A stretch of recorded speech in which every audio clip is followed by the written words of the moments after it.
L'arôme du jasmin se mêlait au parfum de bergamote qui l'accompagnait toujours, tandis que ses doigts traçaient des lignes invisibles sur ma peau nue. Valentina me regardait avec ses yeux verts qui semblaient lire chacun de mes secrets les plus profonds, et je me perdais complètement dans l'intensité de son regard. Ses lèvres, douces comme des pétales de rose de Damas, trouvèrent les miennes dans un baiser qui me fit oublier qui j'étais, où j'étais, et tout ce que j'étais censée ressentir. À cet instant, dans la pénombre dorée de ma chambre conjugale, tandis que mon mari travaillait à Florence et que mon père visitait les vignobles, il n'existait qu'elle et moi, enlacés dans une étreinte qui défiait toute logique et toute morale que j'avais connue au cours de mes 29 années de VA. Bonjour, chers abonnés. Si cette histoire vous touche autant qu'elle me passionne à la raconter, n'oubliez pas de mettre un pouce bleu à cette vidéo et de vous abonner à la chaîne pour ne manquer aucune de nos histoires romantiques. J'adorerais aussi savoir de quelle ville vous nous regardez, alors laissez-le moi en commentaire. Et quand vous aurez fini d'écouter toute l'histoire, merci de la noter de 0 à 10 et de me dire ce que vous avez préféré. Vos commentaires sont ma plus grande motivation. Je m'appelle Isabella Conti et il y a 3 mois, je pensais connaître ma vie parfaitement. Je vivais dans la villa familiale à San Casciano, cette propriété qui appartient aux Conti depuis 4 générations, avec ses murs de pierre couverts de lierre, ses jardins secrets où mon arrière-grand-mère écrivait des lettres d'amour, et ses vues panoramiques sur les collines toscanes qui ont inspiré des poètes pendant des siècles. J'étais mariée à Vincenzo, un homme objectivement parfait, grand, avec des yeux bleus profonds, un sourire charmeur, une carrière d'architecte couronnée de succès, et cette douceur italienne qui fait soupirer les femmes. J'aurais dû être heureuse. N'importe quelle femme à ma place l'aurait été. Mais il y avait en moi quelque chose qui ne collait pas, comme une pièce de puzzle forcée dans un emplacement qui n'était pas le sien. Les nuits, quand Vincenzo me caressait avec cette tendresse qui me rendait encore plus coupable, je fermais les yeux et faisais semblant de ressentir ce que j'étais censée ressentir. Je me concentrais sur ses mains fortes, sur sa respiration accélérée, sur les mots d'amour qu'il murmurait à mon oreille. Mais c'était comme s'il y avait un mur de verre entre mes émotions et mon corps. Je l'aimais, bien sûr que je l'aimais, mais de la manière dont on aime un grand frère protecteur, pas avec cette passion ardente que j'avais lue dans les romans de ma mère ou vue dans les films romantiques. Mon secret le plus profond était caché dans un journal en cuir rouge que je gardais dans le double fond de ma boîte à bijoux, un cadeau de ma défunte mère. Dans ces pages, j'écrivais des lettres d'amour à V, pensant initialement qu'elles étaient destinées à Vincenzo, mon mari. Mais avec le temps, les descriptions devenaient plus précises, plus passionnées, et étrangement, les détails ne correspondaient jamais tout à fait à lui. Je décrivais des mains plus délicates, une voix plus douce, une manière de bouger qui était pure grâce féminine. J'écrivais sur des yeux qui passaient du vert émeraude au jade selon la lumière, sur des cheveux qui sentaient à la bergamote et les roses, sur des conversations qui duraient des heures sur l'art et la poésie. C'était déconcertant et, en même temps, libérateur d'écrire ces mots que je n'oserais jamais prononcer à voix haute. La transformation a commencé le jour où Valentina est arrivée à notre villa, après une dispute particulièrement intense avec mon père. Elle était sa seconde épouse, il s'était marié quand j'avais 17 ans, et depuis le premier instant, il y avait eu entre nous une connexion que je n'avais jamais pu expliquer complètement. Ce n'était pas seulement qu'elle était belle, bien qu'elle le fût, incontestablement, avec cette élégance mature que seules les femmes italiennes semblent posséder naturellement. C'était quelque chose de plus profond, une compréhension silencieuse, comme si nous pouvions communiquer sans avoir besoin de mots. Cet après-midi d'octobre, alors que les feuilles des oliviers se parèrent d'or sous le soleil toscan, je l'ai trouvée pleurant en silence sur la terrasse qui donnait sur les vignobles. Elle portait une robe couleur bordeaux qui faisait briller ses yeux verts comme des gemmes, et ses cheveux étaient relevés en un chignon bas qui laissait quelques mèches libres encadrer son visage. Je me suis approchée sans bruit et me suis assise à ses côtés sur le banc de marbre que mon grand-père avait fait installer pour ma grand-mère des décennies auparavant. « Que se passe-t-il, Valentina ?» lui ai-je demandé, n'osant pas la toucher mais souhaitant désespérément pouvoir la consoler d'une manière ou d'une autre. Elle m'a regardé avec ses yeux qui semblaient toujours voir bien plus que ce que j'étais prête à montrer, et pendant un instant, j'ai cru qu'elle ne répondrait pas. Puis, comme si elle avait pris une décision importante, elle a soupiré profondément. « Isabella, as-tu déjà eu l'impression de vivre la mauvaise vie? Comme si tu étais une actrice jouant un rôle que tu n'as jamais choisi, mais que tout le monde attend que tu joues à la perfection. » Ces mots m'ont frappé comme un éclair. C'était exactement ce que je ressentais depuis des mois, mais je n'avais jamais été capable de l'exprimer aussi clairement. Tout le temps, ai-je admis, surprise par ma propre honnêteté. J'ai l'impression qu'une partie de moi est endormie, ou peut-être enfouie si profondément que je ne sais même plus si elle existe vraiment. Valentina s'est tournée complètement vers moi, et à cet instant, j'ai eu l'impression que le monde s'était arrêté. Sa main s'est lentement déplacée pour couvrir la mienne, et le simple contact de sa peau a envoyé une décharge électrique à travers tout mon corps, plus intense que n'importe quelle caresse que j'avais reçue de Vincenzo. « Ton père et moi avons des problèmes », m'a-t-elle confié, mais sa voix semblait distante, comme si ces mots n'avaient qu'une importance secondaire comparée à quelque chose de bien plus grand. Il sent que j'ai changé, que je ne suis plus la femme dont il est tombé amoureux il y a 12 ans. Et il a raison, mais pas pour les raisons qu'il imagine. « Que veux-tu dire ?» ai-je demandé, bien qu'une partie de moi pressentait déjà que nous nous aventurions en terrain dangereux. Valentina est restée silencieuse si longtemps que j'ai pensé qu'elle avait changé d'avis sur le fait de partager ses secrets avec moi. Quand elle a enfin parlé, sa voix n'était qu'un murmure. « Isabella, quand j'ai épousé ton père, ce n'était pas par amour. Enfin, pas le genre d'amour qu'on est censé ressentir entre mari et femme. Je l'aimais comme on aime un ami cher, un compagnon de vie. Mais je n'ai jamais ressenti pour lui cette passion que les femmes décrivent dans les romans romantiques. Je pensais que c'était suffisant, que ses sentiments grandiraient avec le temps. Mon cœur s'est mis à battre si fort que j'étais certaine qu'elle pouvait l'entendre. « Et ils n'ont jamais grandi ?» ai-je réussi à demander. « Pas avec lui », a-t-elle répondu. Et la manière dont elle m'a regardée en prononçant ces mots a fait se dresser tous les poils de ma peau. Mais ils ont grandi, d'une manière que je n'avais jamais prévue, envers des personnes que je n'aurais jamais imaginé pouvoir éveiller ces sentiments en moi. L'air entre nous était devenu dense, chargé de significations inexprimées et de possibilités terrifiantes. Je savais que je devais retirer ma main, changer de sujet, créer de la distance avant que nous ne franchissions une ligne que nous ne pourrions plus effacer. Mais au lieu de cela, j'ai entrelacé mes doigts avec les siens. « Valentina » ai-je murmuré son nom comme une prière. « Je ne sais pas ce qui m'arrive, ce qui nous arrive, mais j'ai l'impression de me réveiller d'un très long sommeil, et tu es la première chose réelle que je vois en ouvrant les yeux. » Elle a fermé les yeux comme si mes mots lui causaient une douleur physique, mais elle n'a pas lâché ma main. Quand elle les a rouverts, il y avait des larmes dedans. « Isabella, je dois t'avouer quelque chose qui me déchire de l'intérieur. Ces derniers mois, depuis que tu es revenue de ta lune de miel et que tu es venue vivre ici à la villa, je n'ai pas pu arrêter de penser à toi. Au début, je pensais que c'était juste de l'affection maternelle, que je te voyais comme la fille que je n'ai jamais eue. Mais les sentiments ont changé, ils sont devenus plus intenses, plus confus. Ma respiration est devenue irrégulière. Chaque mot qu'elle prononçait semblait sortir directement des pages secrètes de mon journal. Quand je te vois le matin, quand le soleil entre par la fenêtre de la cuisine et illumine tes cheveux pendant que tu prépares le café, je ressens quelque chose dans ma poitrine que je n'avais jamais ressenti auparavant. Quand tu ris avec ce rire sincère que tu réserves au moment où tu penses que personne ne te regarde, je dois me retenir pour ne pas m'approcher et te toucher. Et quand je te vois avec Vincenzo, faisant semblant d'être heureuse dans un mariage qui ne te comble clairement pas, mon cœur se brise parce que je reconnais cette comédie. C'est la même que je joue depuis 12 ans. Les larmes ont commencé à couler sur mes joues sans que je puisse les arrêter. C'était comme si Valentina avait pris tous mes sentiments confus et leur avait donné une forme avec des mots. « Je ne sais pas quel genre de personne cela fait de moi », a-t-elle continué, la voix légèrement brisée. « Tomber amoureuse de la femme d'un autre homme serait déjà assez grave, mais tomber amoureuse de la femme de mon beau-fils, de la fille de mon cœur, c'est impardonnable. »« Non !» ai-je dit avec plus de fermeté que je ne pensais posséder. « Ne dis pas ça. Il n'y a rien d'impardonnable à ressentir un amour véritable pour la première fois de sa vie. » Nous nous sommes regardés en silence pendant de longues minutes, tandis que le soleil se couchait derrière les collines toscanes, créant un halo doré autour de sa silhouette. À cet instant, j'ai su avec une certitude absolue que ma vie venait de se diviser en deux. L'Isabella que j'avais été jusqu'à ce moment et l'Isabella que je serais désormais. « Que va-t-on faire ?» lui ai-je demandé, bien que je ne sois pas sûre d'être prête à entendre la réponse. Valentina s'est penchée vers moi, si près que j'ai pu sentir son souffle sur ma joue, qui sentait le thé à la bergamote et la menthe fraîche. Pour l'instant, nous allons essayer de comprendre ce que tout cela signifie.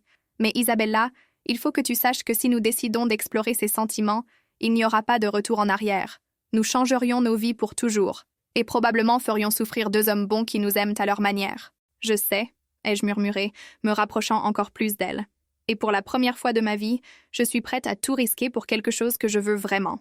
Quand nous nous sommes enfin séparés cette nuit-là, après des heures de conversation et de confession qui avaient mis nos âmes à nu, j'ai su que j'avais trouvé la pièce manquante de mon puzzle personnel. Ce n'était pas qu'il y avait quelque chose de cassé en moi ou dans mon mariage. C'était simplement que j'avais cherché l'amour au mauvais endroit, de la mauvaise manière, avec la mauvaise personne. Cette nuit-là, pour la première fois depuis mon mariage, j'ai écrit dans mon journal sans prétendre que les mots étaient pour Vincenzo.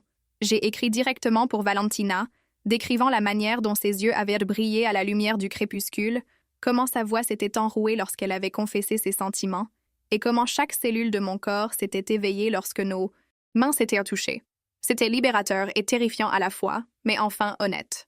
En me préparant à dormir, sachant que Vincenzo reviendrait de Florence le lendemain et que je devrais reprendre le rôle de l'épouse heureuse, une partie de moi avait déjà pris une décision.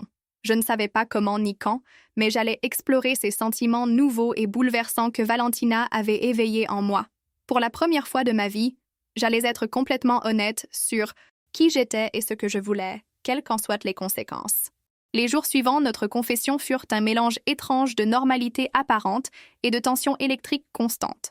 Vincenzo est revenu de Florence avec ce sourire radieux qu'il arborait toujours quand ses projets architecturaux se passaient bien, chargé de fleurs sauvages qu'il avait cueillies en chemin et d'une bouteille de Chianti Classico pour célébrer un nouveau contrat.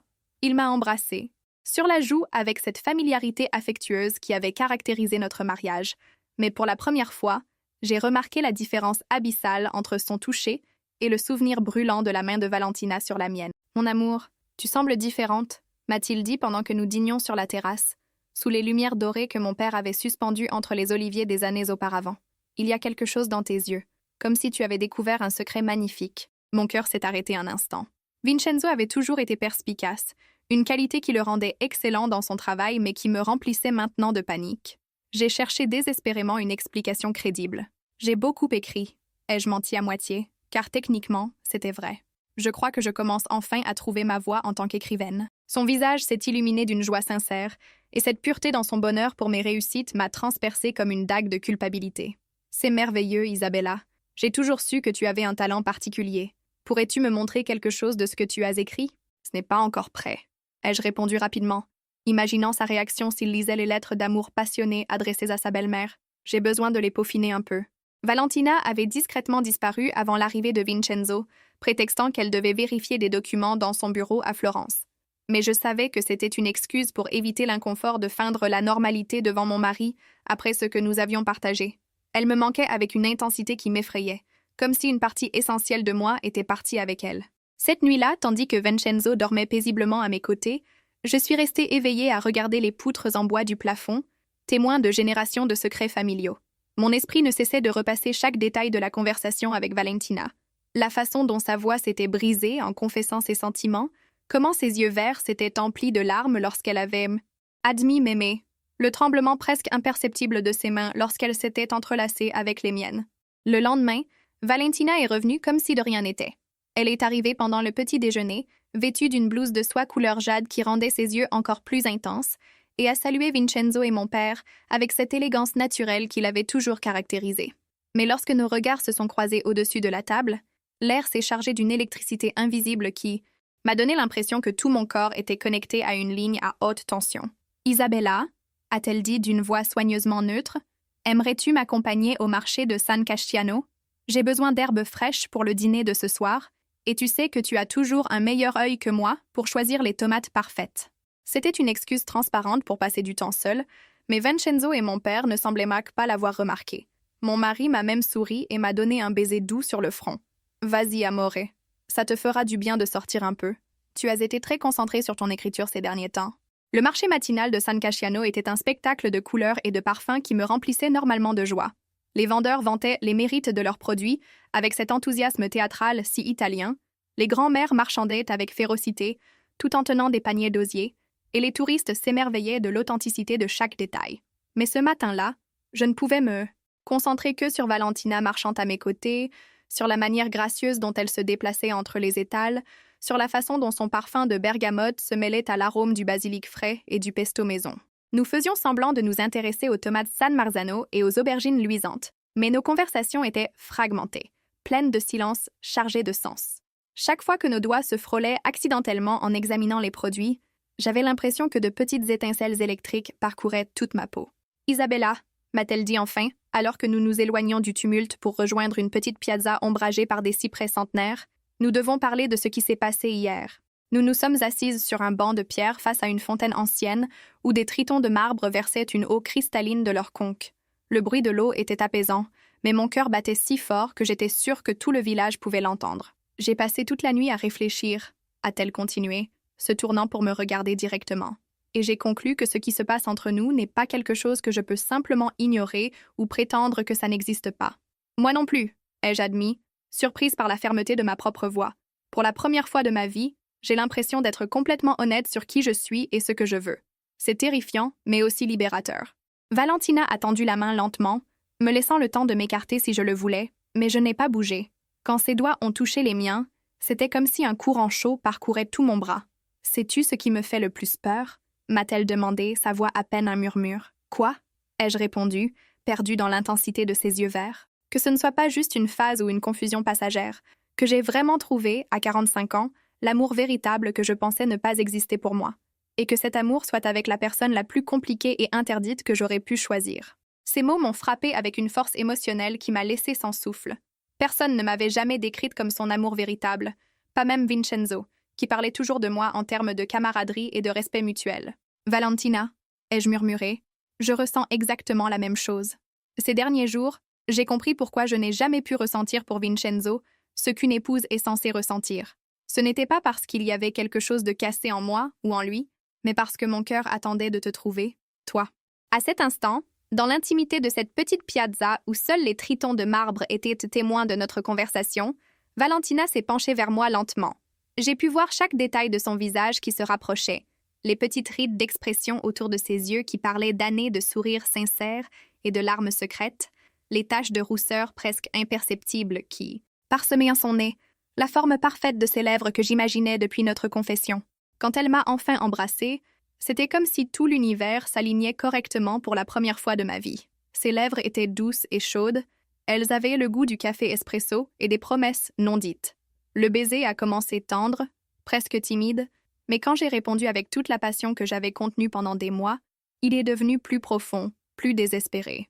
Ses mains se sont emmêlées dans mes cheveux et je me suis complètement perdue dans la sensation d'être exactement là où je devais être. Quand nous nous sommes séparés, nous tremblions toutes les deux. Valentina a posé son front contre le mien et nous sommes restés ainsi pendant de longues minutes, essayant de comprendre ce qui venait de se passer entre nous. « Il n'y a pas de retour en arrière après ça », a-t-elle murmuré contre mes lèvres. « Je ne veux pas qu'il y en ait », ai-je répondu avec une détermination qui m'a surprise moi-même.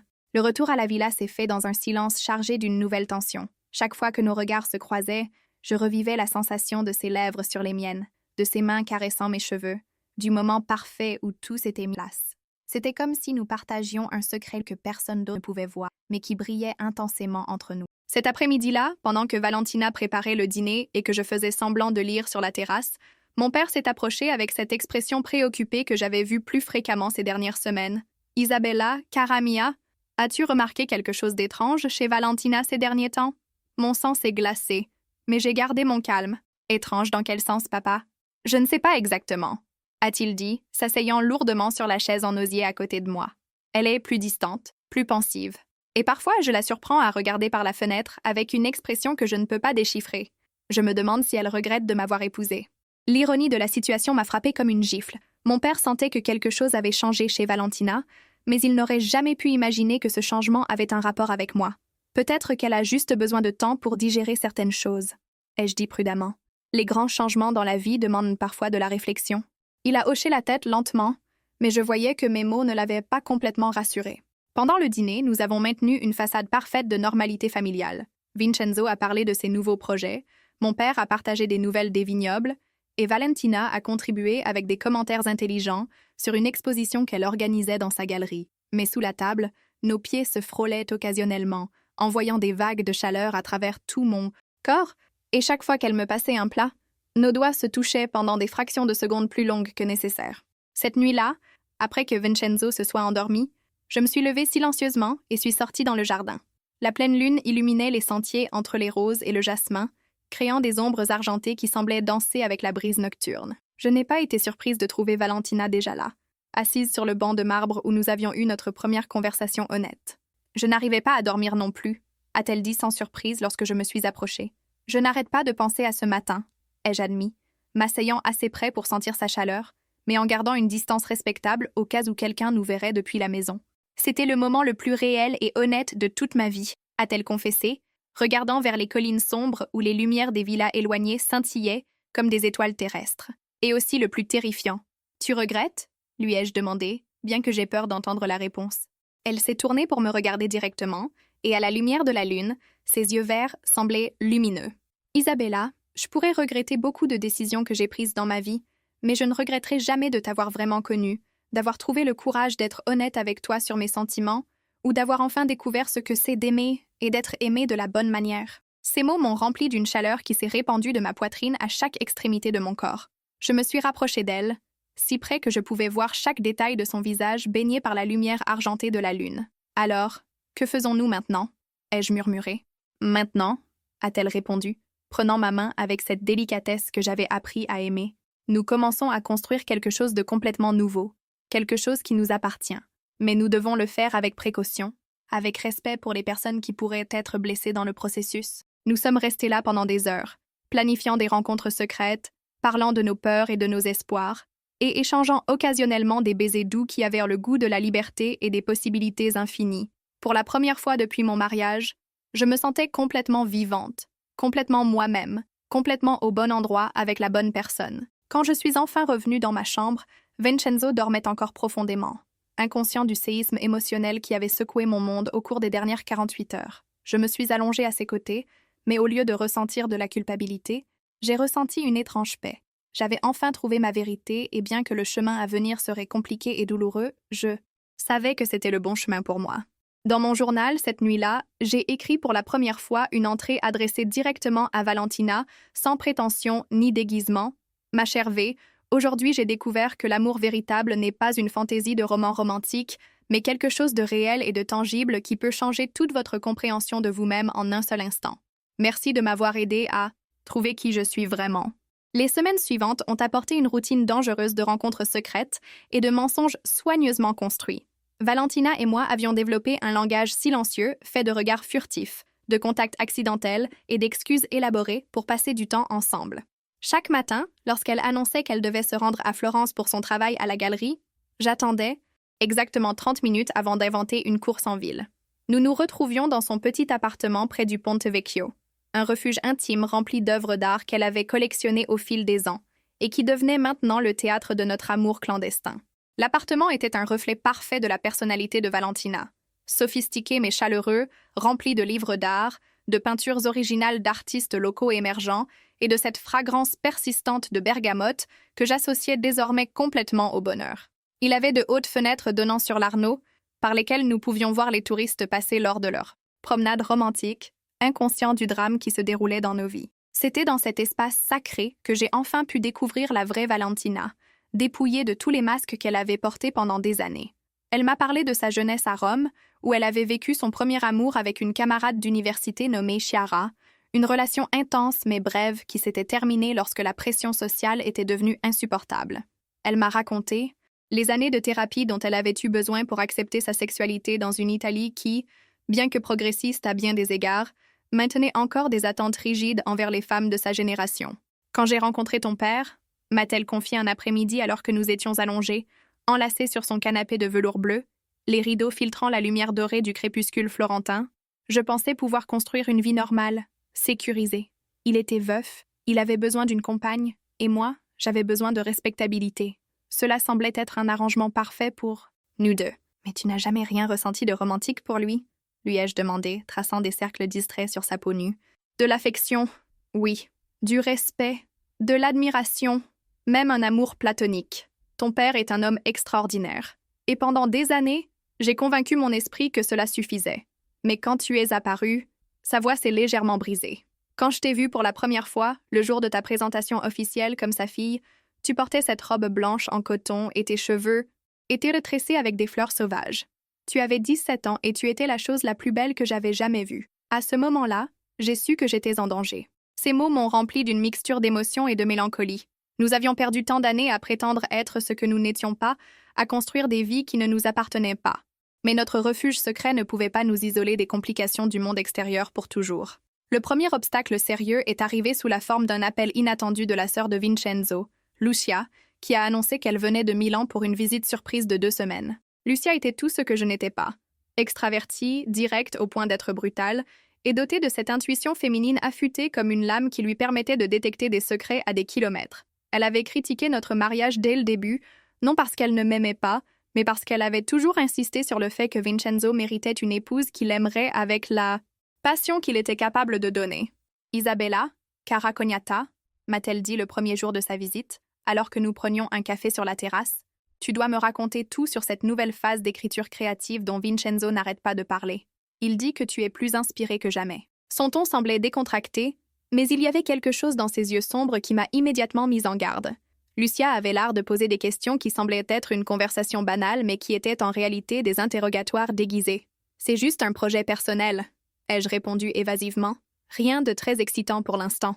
Ah, sur quoi écris-tu? Du romantisme? Du drame familial? Une autobiographie, peut-être? Chaque question ressemblait à une petite piqûre. Un peu de tout, ai-je réussi à répondre. Mais Lucia n'était pas facile à décourager. Au cours des jours suivants, elle a commencé à faire des remarques apparemment innocentes qui m'ont glacé le sang. Elle a commenté à quel point je semblais radieuse ces derniers temps, comment elle avait remarqué que Valentina et moi semblions avoir développé une amitié très spéciale, et à quel point il était intéressant que nous ayons toutes les 2 temps de course simultanés à Florence. La situation est devenue encore plus tendue lorsque ma cousine Francesca est arrivée de Sienne avec sa famille pour l'anniversaire de mon père. Francesca et moi avions été inséparables pendant l'enfance, mais nous avions grandi dans des directions différentes. Elle était devenue l'épouse et la mère parfaite, avec 3 enfants magnifiques et un mariage qui semblait tout droit sorti d'une carte de Noël, tandis que j'avais lutté pendant des années avec la sensation de jouer un rôle qui ne m'appartenait pas. « Isa », m'a-t-elle dit une nuit après le dîner, alors que nous nous étions échappés dans le jardin pour nous remémorer le bon vieux temps. « Es-tu vraiment heureuse ?» La question m'a prise complètement au dépourvu. Francesca avait toujours été directe, mais elle n'avait jamais ouvertement questionné mon mariage. « Pourquoi me poses-tu cette question ?» ai-je répondu, essayant de sembler désinvolte. « Parce que je te connais depuis que nous sommes enfants, et je ne t'ai jamais vue aussi conflictuelle. Il y a quelque chose dans tes yeux, une sorte de bataille intérieure constante. Et Vincenzo semble aussi perplexe, comme s'il sentait que quelque chose a changé sans pouvoir identifier quoi. » Ces mots m'ont frappé comme un coup de poing dans l'estomac. Si Francesca pouvait voir mon conflit intérieur si clairement, combien de temps faudrait-il avant que d'autres ne commencent à poser des questions plus précises? Mais la complication la plus inattendue est venue d'une source complètement différente. Lors de la célébration de l'anniversaire de mon père, j'ai rencontré Marco, un cousin éloigné de Valentina qui était venu de France pour l'occasion. Marco était un homme intelligent et observateur, avec cette élégance européenne qui se développe après des années passées à vivre dans différentes cultures, et il avait une histoire personnelle qui résonnait avec moi de manière troublante. « Valentina m'a beaucoup parlé de toi », m'a-t-il dit pendant le cocktail, alors que nous observions ma famille et mes amis célébrer sur la terrasse éclairée par des lanternes en papier. « Elle dit que tu es une femme exceptionnelle, avec une sensibilité artistique que peu de gens possèdent. Elle est très généreuse dans ses éloges, » ai-je répondu, essayant de ne pas trop lire dans ses mots. Elle m'a aussi parlé de son travail de curatrice, de son don pour voir les émotions cachées dans les œuvres d'art qu'elle examine. C'est un talent fascinant, ne trouves-tu pas? La capacité de reconnaître ce que les autres essaient de cacher. Il y avait quelque chose dans la manière dont il a prononcé ces derniers mots qui m'a donné l'impression qu'il m'avait émotionnellement dénudée en public. Marco connaissait Valentina depuis l'enfance. Ils avaient grandi ensemble à Rome avant que leurs familles ne prennent des chemins différents. S'il y avait quelqu'un capable de reconnaître les changements subtils dans son comportement, ce serait lui. Ce soir-là, après que tous les invités soient partis et que la maison ait retrouvé son calme habituel, j'ai trouvé Valentina en train de nettoyer les derniers restes de la célébration dans la cuisine. Elle me tournait le dos, les cheveux relevés en un chignon désordonné qui laissait échapper quelques mèches rebelles, et elle portait la robe vert émeraude qu'elle avait choisie spécialement pour l'occasion de mon père. Marco a fait des commentaires intéressants ce soir, lui ai-je dit sans préambule. Elle s'est visiblement tendue, mais ne s'est pas tournée pour me regarder. Marco a toujours été perspicace. Trop perspicace pour son propre bien. Sait-il quelque chose sur nous? Elle s'est enfin retournée, et j'ai pu voir une véritable inquiétude dans ses yeux verts. Pas directement, mais il me connaît depuis que je suis adolescente, et il a toujours eu le don de lire entre les lignes. Ce soir, il m'a demandé si j'avais enfin trouvé ce que je cherchais toute ma vie. Quand je lui ai demandé ce qu'il voulait dire, il a juste souri et dit que je semblais plus épanouie que jamais. L'implication de ces mots m'a rempli d'un mélange de panique et de détermination. Notre secret commençait à se dévoiler, malgré toutes nos précautions. Mais la révélation la plus choquante est arrivée 3 jours plus tard, lorsque j'ai accidentellement découvert un aspect du passé de Valentina qui a complètement changé ma compréhension de notre situation. En aidant à organiser ses livres d'art dans l'appartement de Florence, une vieille photographie est tombée d'entre les pages d'un catalogue d'exposition. Sur l'image, Valentina apparaissait en train d'enlacer une femme magnifique aux cheveux blonds et aux yeux bleus, toutes deux souriant avec cette intimité spéciale qui n'existe qu'entre amants. Qui est-elle? Ai-je demandé, bien que quelque chose dans mon estomac me donnait déjà la réponse. Valentina a pâli lorsqu'elle a vu la photo dans mes mains. C'est Chiara, a-t-elle admis après un long silence. La femme dont je t'ai parlé, mon premier amour véritable. Et pourquoi conserves-tu sa photo? La question est sortie plus accusatrice que je ne l'avais prévu. Isabella, je dois te dire quelque chose que j'ai repoussé parce que j'avais peur de ta réaction. Sa voix tremblait légèrement. Chiara vit maintenant à New York. Elle est curatrice d'art, comme moi, et elle m'a écrit ces derniers mois. J'ai eu l'impression que le sol s'ouvrait sous mes pieds. Quel genre de correspondance? Au début, c'était juste des lettres professionnelles, parlant de possibles collaborations entre son musée et ma galerie. Mais peu à peu, elles sont devenues plus personnelles.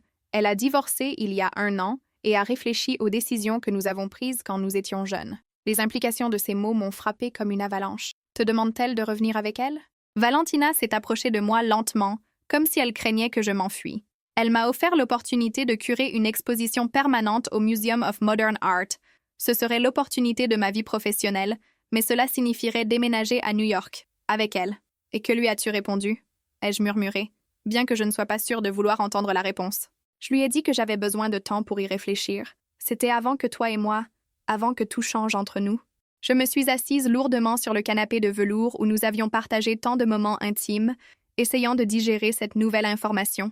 La femme qui avait éveillé mes sentiments les plus profonds avait l'opportunité de renouer avec son premier amour véritable et, simultanément, d'atteindre le sommet de sa carrière professionnelle. C'était une opportunité que n'importe qui de sensé saisirait sans hésiter. « Isabella, regarde-moi » m'a-t-elle imploré, s'agenouillant devant moi et prenant mes mains dans les siennes. Ce que j'ai avec Chiara appartient au passé. Ce que j'ai avec toi, c'est le présent, c'est l'avenir, c'est tout ce que je veux. Mais je comprendrai si cette révélation change tes sentiments pour moi. L'honnêteté dans ses yeux m'a partiellement rassurée, mais m'a aussi rendue consciente de l'impossible complexité de notre situation.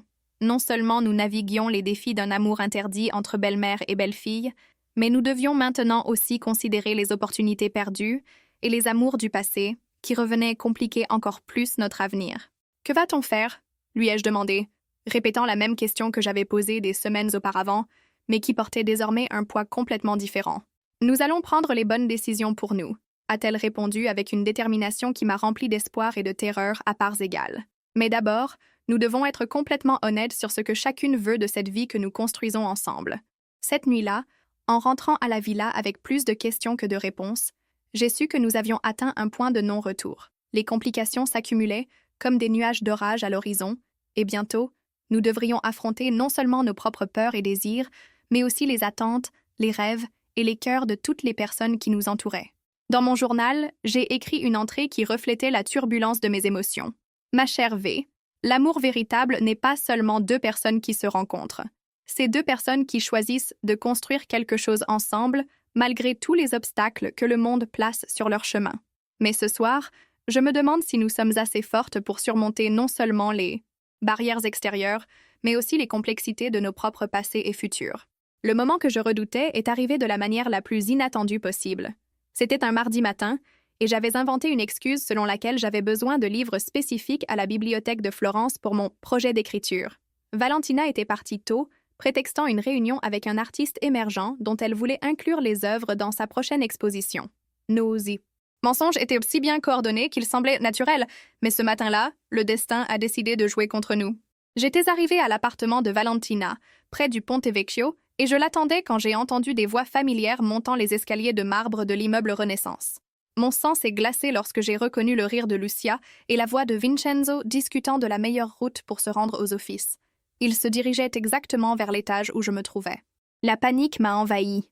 Il n'y avait pas le temps de m'échapper sans être vue, et aucune explication ne pourrait justifier ma présence ici. Le cœur battant à tout rompre, je me suis cachée dans le petit dressing de la chambre de Valentina, parmi ses robes qui sentirent la bergamote et les secrets partagés. « Es-tu sûre que c'est le bon immeuble » ai-je entendu la voix de Lucia depuis le couloir. « Oui, Marco m'a dit que Valentina avait un appartement ici pour quand elle travaillait tard à la galerie. Je voulais lui faire une surprise et l'inviter à déjeuner avec nous.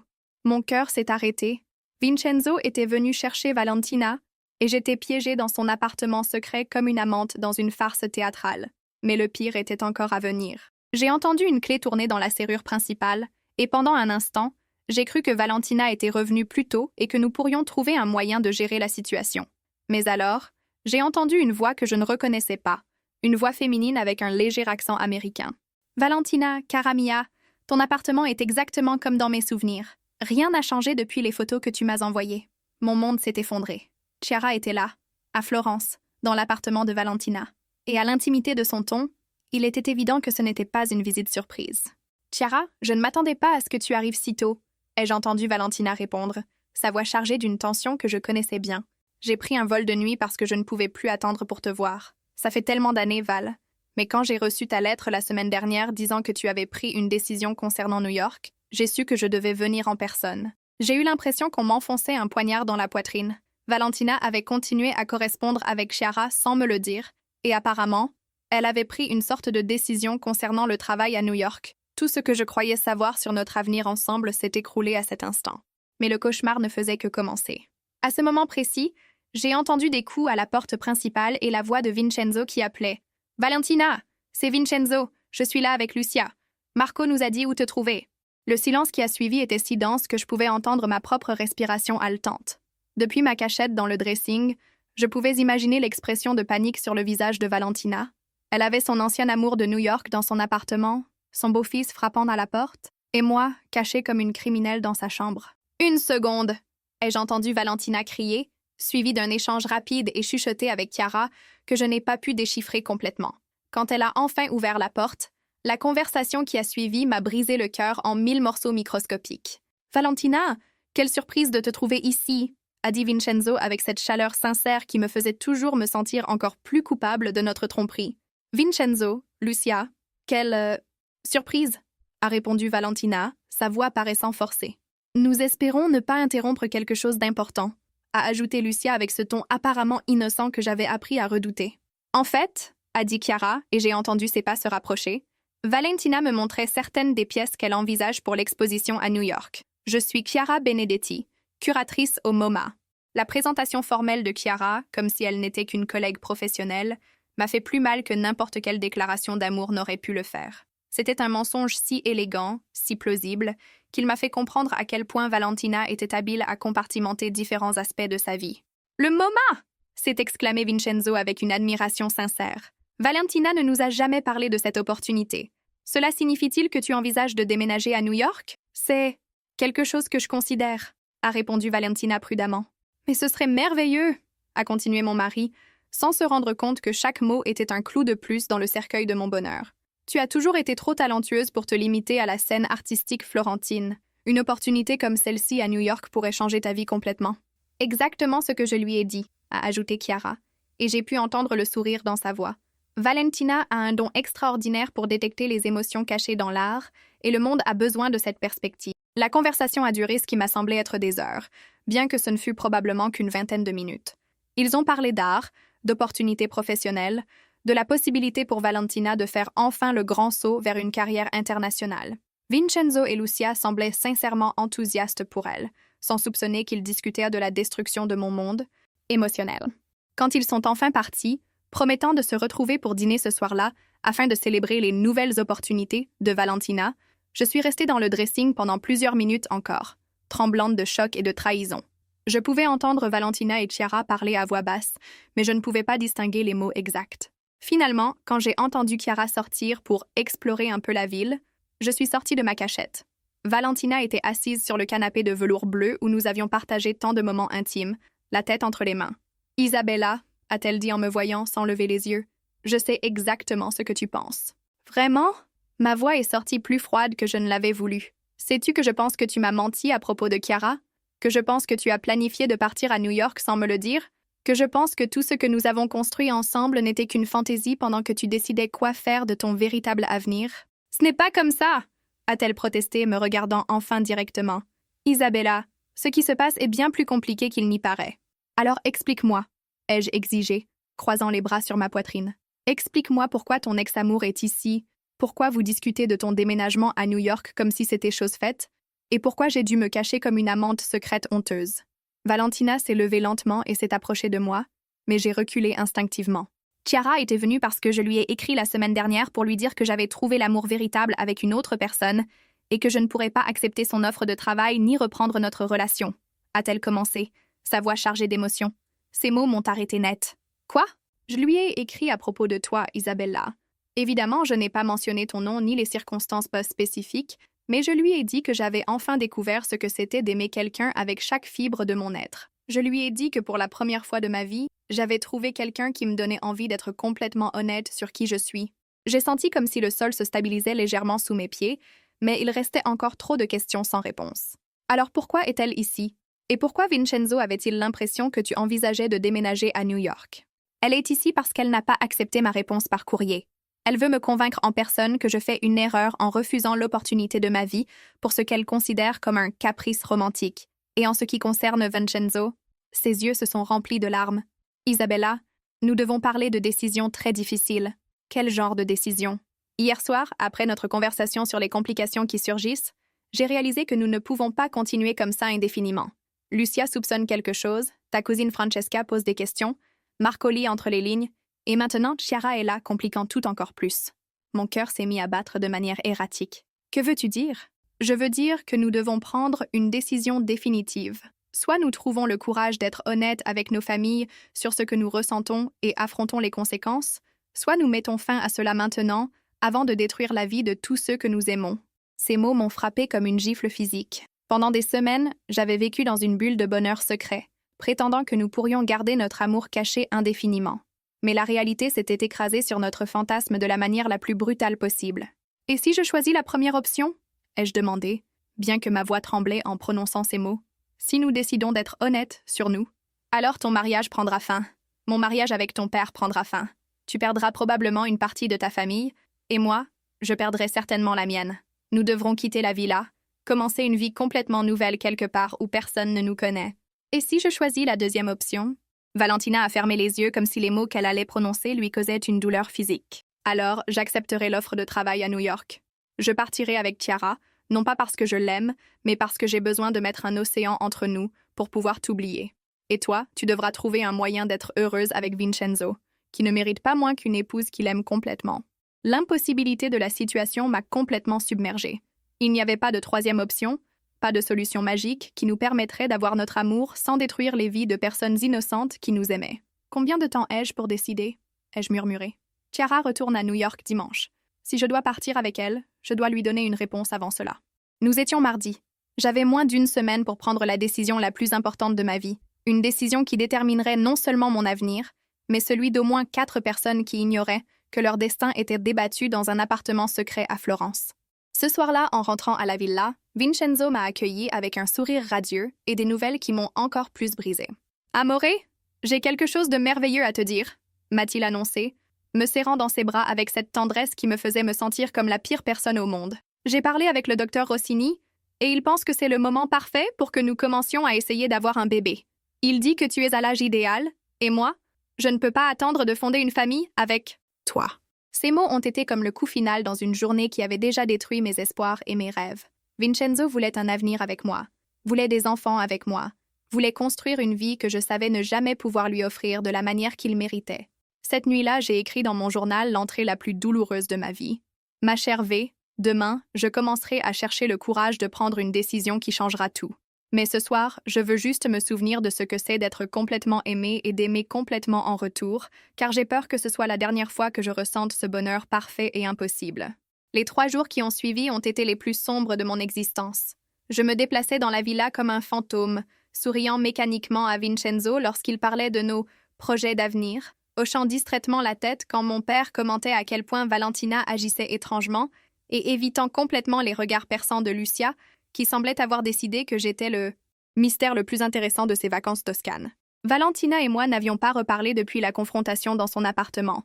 Elle passait la plupart de son temps à Florence, prétendument à montrer la ville à Chiara, mais je savais qu'en réalité, elle m'évitait autant que je l'évitais. La tension dans la maison était palpable.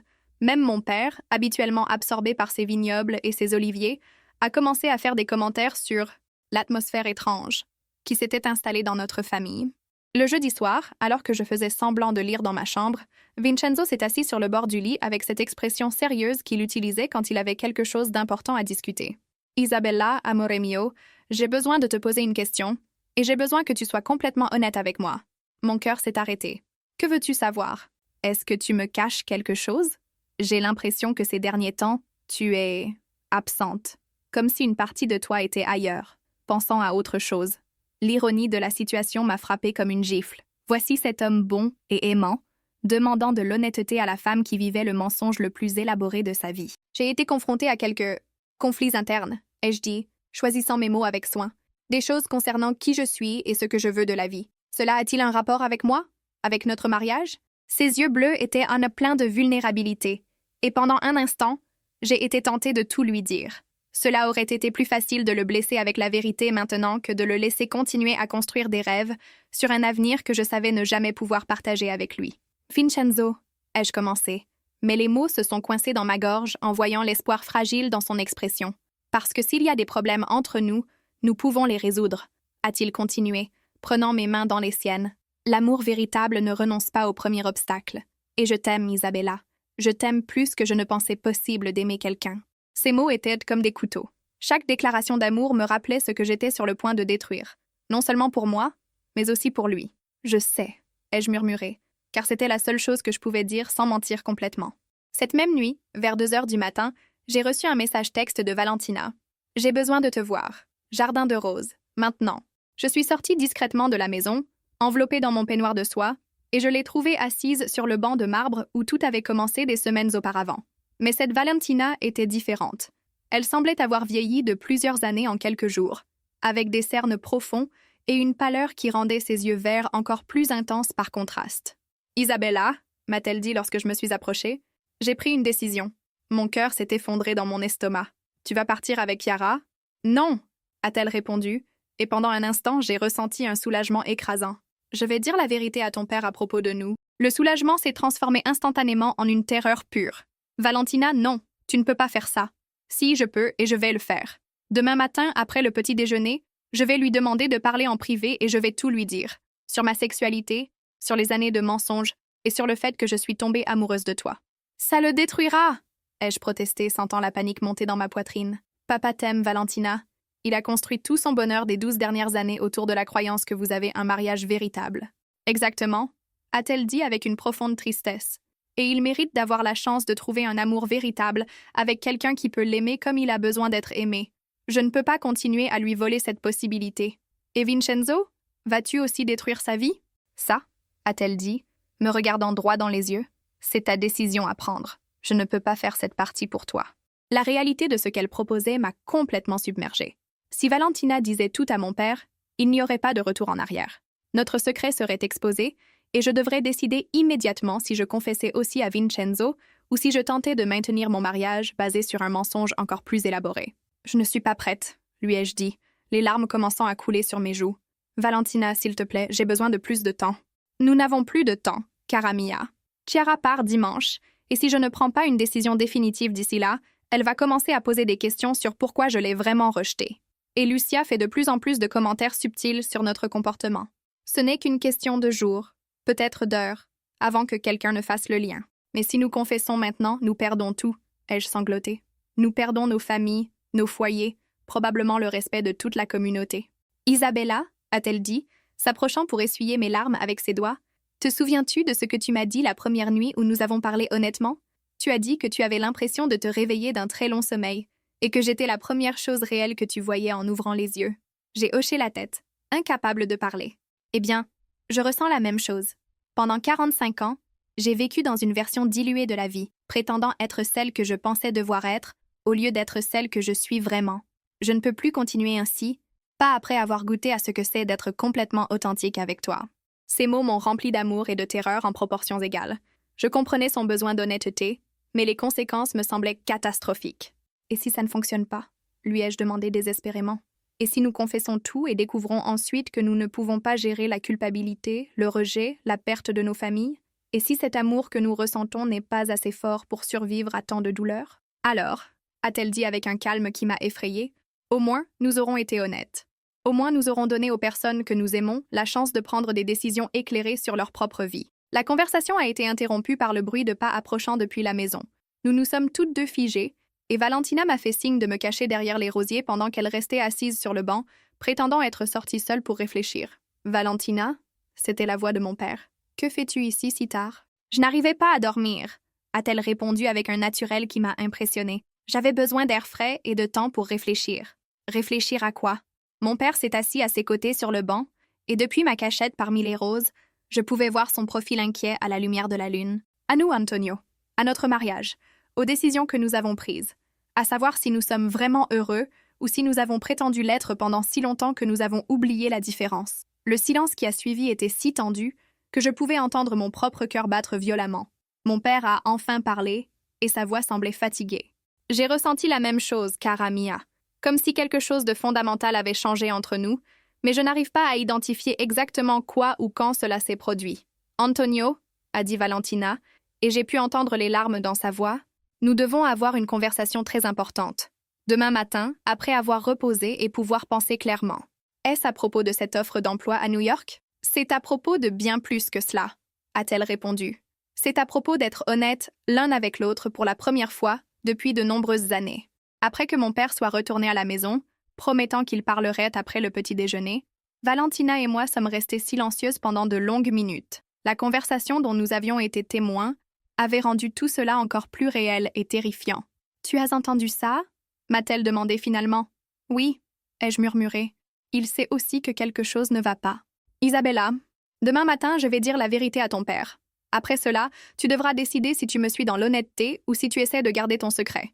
Mais il faut que tu comprennes que, quelle que soit ta décision, je ne peux plus continuer à vivre ce mensonge. » Ces mots étaient comme une sentence de mort. Il n'y avait pas d'échappatoire, plus de temps pour reporter, pas de solution magique. Dans moins de 12 heures, tout le monde que je connaissais s'effondrerait. Cette nuit-là, je n'ai pas du tout dormi. Je suis restée éveillée à côté de Vincenzo, écoutant sa respiration calme et régulière, mémorisant la manière dont son bras s'enroulait autour de ma taille, essayant de graver dans ma mémoire ces derniers moments de normalité avant que tout ne change à jamais.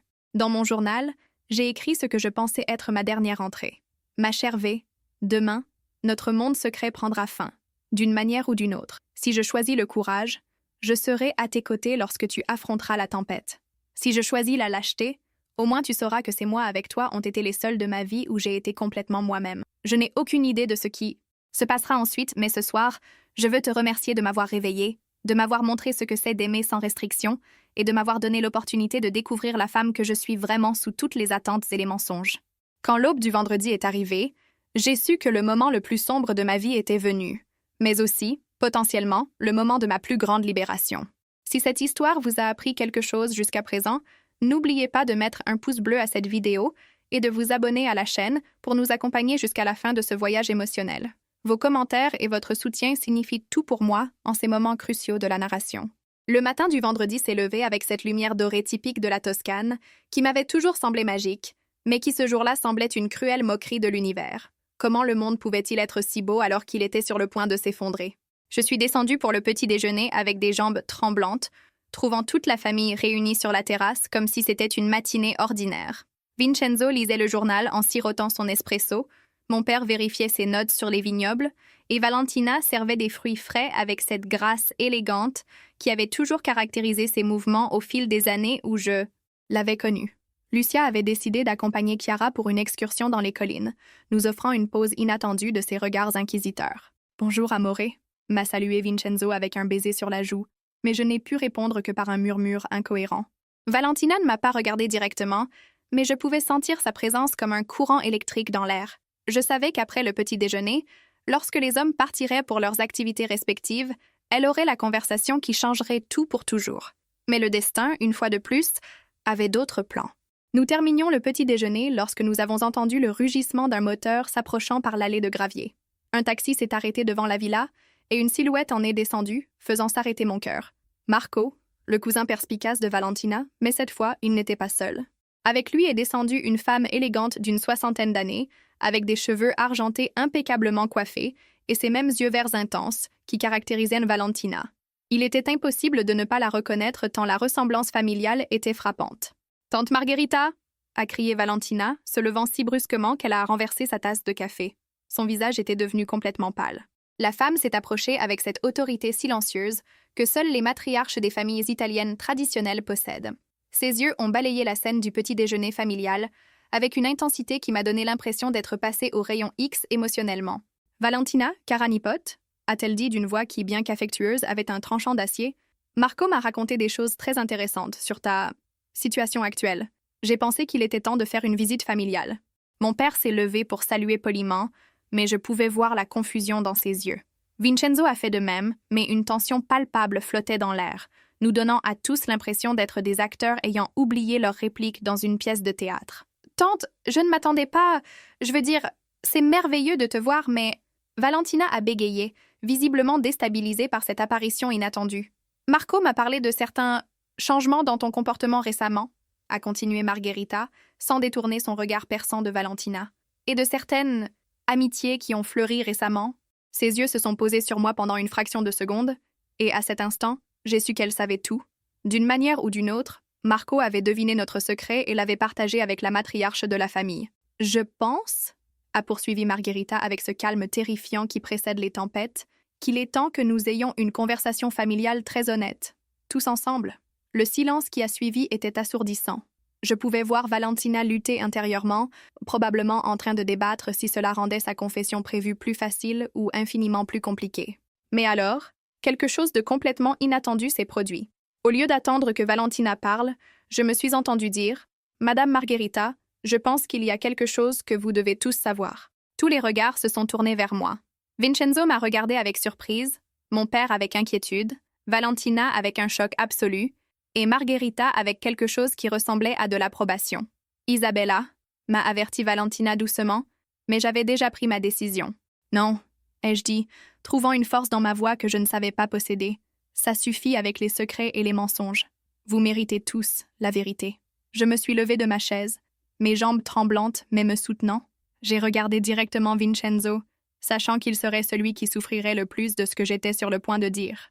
Vincenzo, mon cher mari, tu m'aimes d'une manière que je n'ai jamais pu te rendre, et ce n'est pas parce que tu n'es pas un homme extraordinaire. Tu es tout ce qu'une femme pourrait désirer. Gentil, généreux, beau, brillant.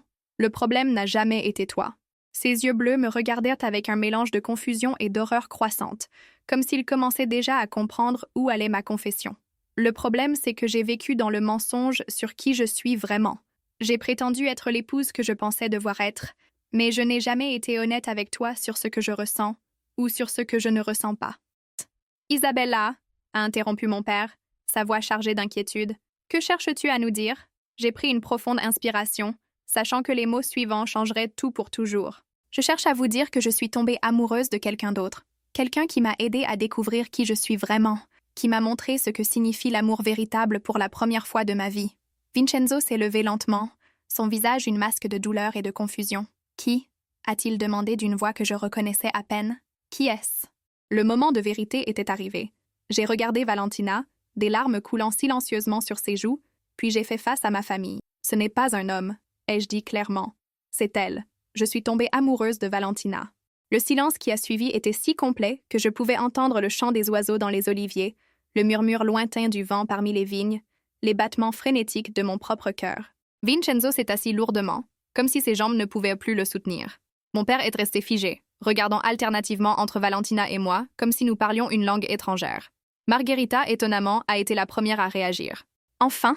a-t-elle dit avec un soupir qui semblait contenir des décennies de frustration accumulées. Enfin, quelqu'un dans cette famille a trouvé le courage d'être honnête. Nous l'avons tous regardé avec choc. « Pensez-vous que je ne le savais pas ?» a-t-elle continué, s'adressant principalement à Valentina. « Karanipote, je te connais depuis que tu es enfant. Je savais que tu avais épousé Antonio pour de mauvaises raisons, et j'ai attendu pendant 12 ans que tu trouves le courage d'admettre ta vérité.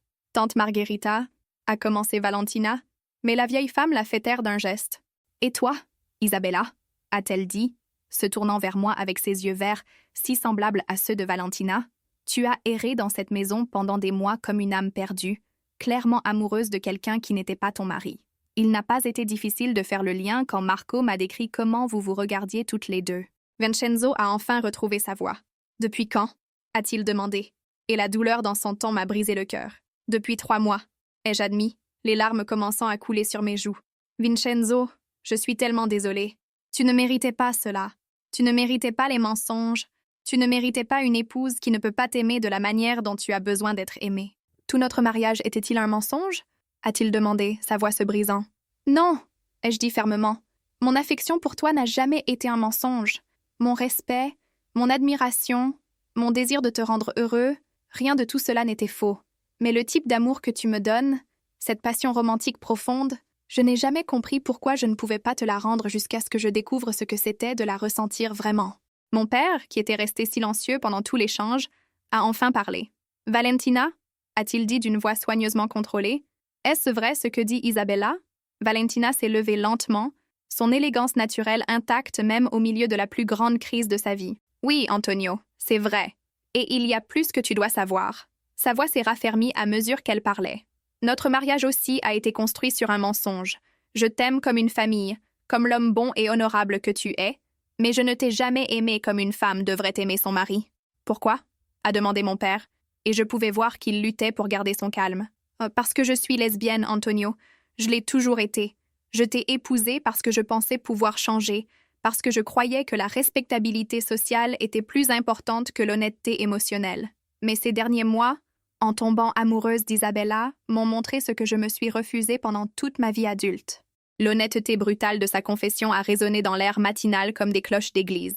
Il n'y avait plus de retour en arrière, aucun moyen d'effacer les mots qui avaient été prononcés.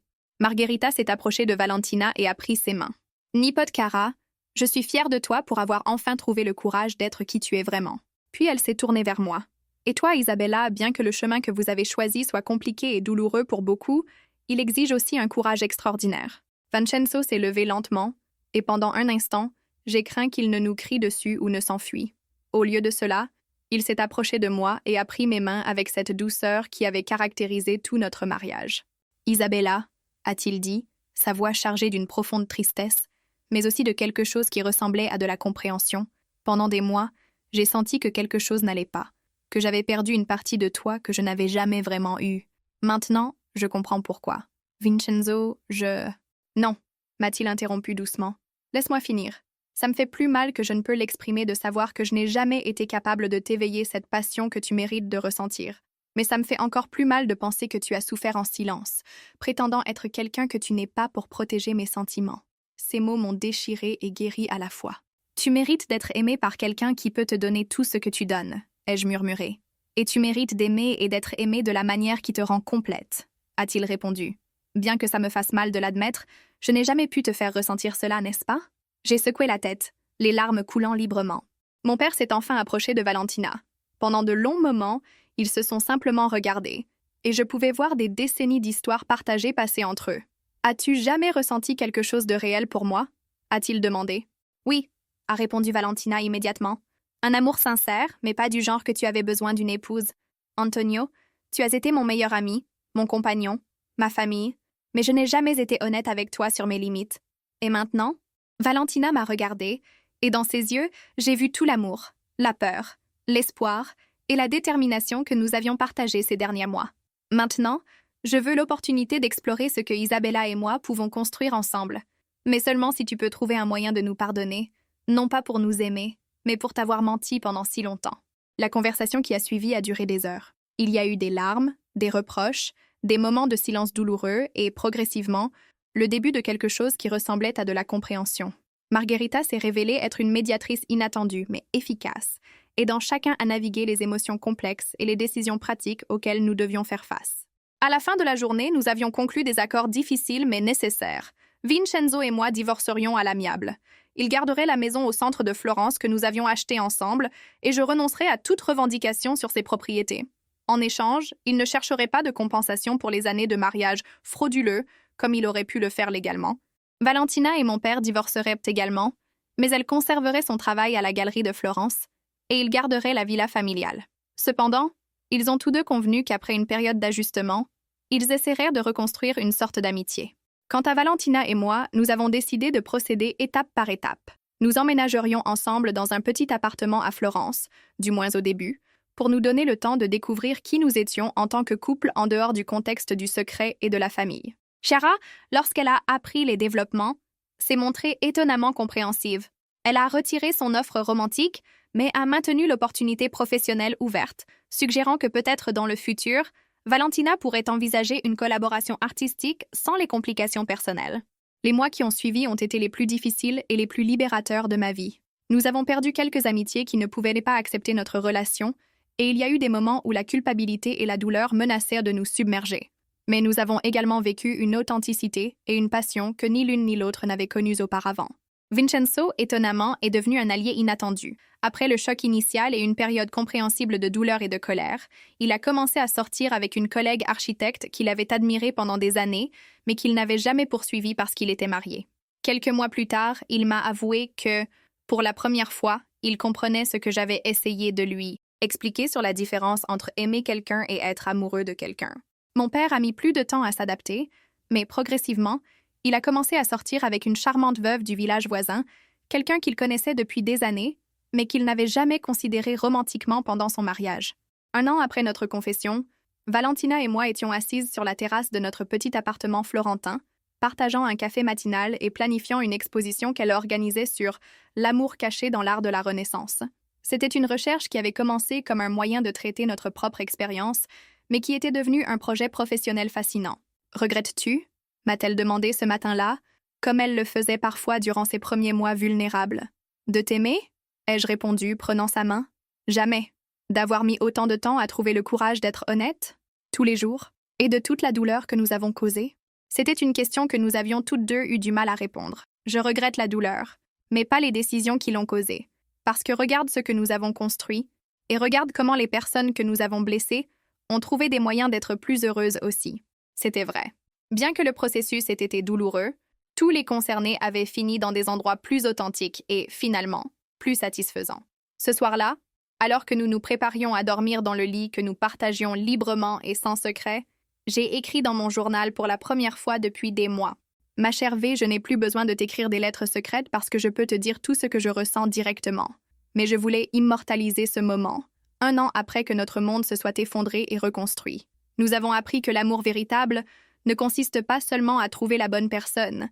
Il s'agit de trouver le courage d'être la bonne personne pour quelqu'un d'autre, et avec toi, j'ai enfin trouvé les deux. 3 ans après cette matinée transformatrice dans la villa toscane, Valentina et moi nous sommes mariés lors d'une cérémonie intime et simple dans le jardin de roses, où nous avions eu notre première conversation honnête. Mon père m'a accompagné à l'hôtel, Vincenzo a été l'un de nos témoins, et Margherita a officié la cérémonie avec la bénédiction spéciale que seule une matriarche familiale peut donner. Ce n'était pas la fin de conte de fées que j'avais imaginé enfant, mais c'était quelque chose de bien plus précieux. Un commencement honnête construit sur la base de qui nous étions vraiment et non sur qui nous pensions devoir être. Et ainsi, dans les collines dorées de la Toscane, 2 femmes qui avaient eu le courage de défier les attentes du monde ont trouvé non seulement l'amour, mais la liberté d'être pleinement elles-mêmes. Si cette histoire vous a ému autant qu'elle m'a ému à la partager, n'oubliez pas de mettre un pouce bleu à cette vidéo et de vous abonner à la chaîne pour plus d'histoires romantiques explorant le courage d'être authentique. Et s'il vous plaît, laissez-moi une note de 0 à 10 pour cette histoire dans les commentaires. Il est très important pour moi de savoir ce que vous pensez, et dites-moi ce